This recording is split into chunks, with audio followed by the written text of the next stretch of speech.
Bishabelesh, Keshiwamalo, ve cómo están, ojalá que bien. Seguimos con la enseñanza de la lengua maya.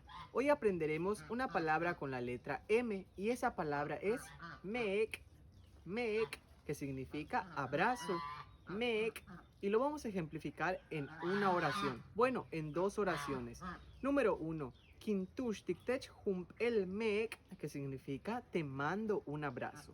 Vamos a darle unas repeticiones, pero más lento.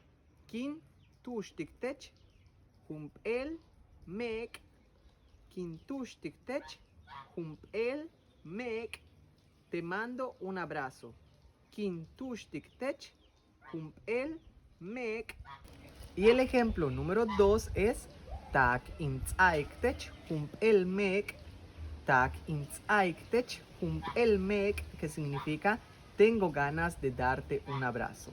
Tak intzaiktech hump el mek, tengo ganas de darte un abrazo. Malo, carantaba. Bueno, cuídate.